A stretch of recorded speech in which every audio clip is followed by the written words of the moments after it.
Coach, tough match out here, 7-10 against RIT. You have a team that's very well-rounded offensively. There's no one man who always is determined to lead the attack. But with that being said, Kessler had the tail of two halves. Just kind of speak on how that performance might have impacted the rest of the attack.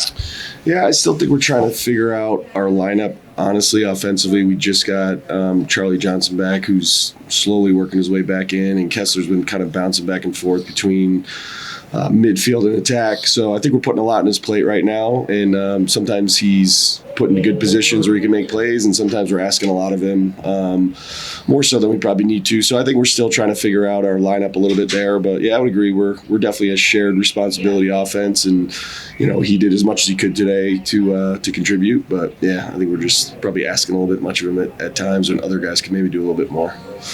Coming in towards that fourth quarter, only one save, 3 RIT goals. Just what went awry in that fourth quarter that eventually kind of gave RIT that edge?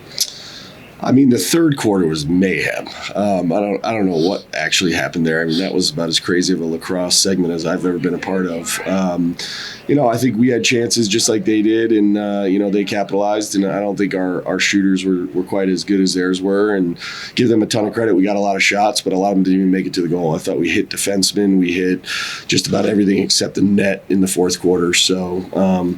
It was a tale of just some chaotic lacrosse, and they're really good at that, and that's something we got to get better at.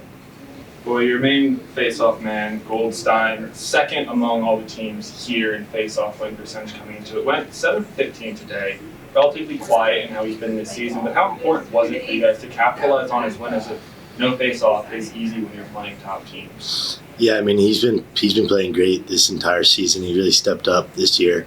And so we've kind of learned on, playing on both ends of, him playing really well and him playing not so well, and our defense stepping up when he doesn't, and then also our offense stepping up when he gets those face-offs.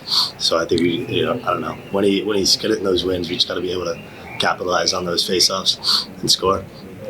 Speaking of when the defense steps up, only 2 penalties going against you guys held. RIT, no man up goals. How important is that going to be, as you do have Lynchburg, who put on an offensive masterclass in that first game against Stevenson? Yeah, I mean, I think we got to look at our matchups.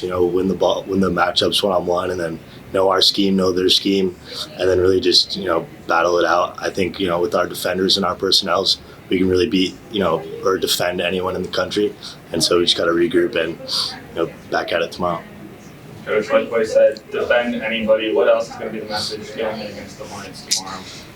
For us, we always talk about just skewing the possession battle to our favor. So we got to get back to not just winning possessions, but valuing the ball a little bit more. I thought there were a ton of times today where we would win a face-off and give it right back to them, or we would have the ball in the clear and fail that clear. So, we got to value the ball more. And I think if we can skew possessions in our favor and keep it away from their offense and give our offense more opportunities, that's going to be the secret to our success. It always is. And, we talk about it a lot as a team, just finding ways to garner possessions and take advantage of them. So that'll be a big point of emphasis tomorrow.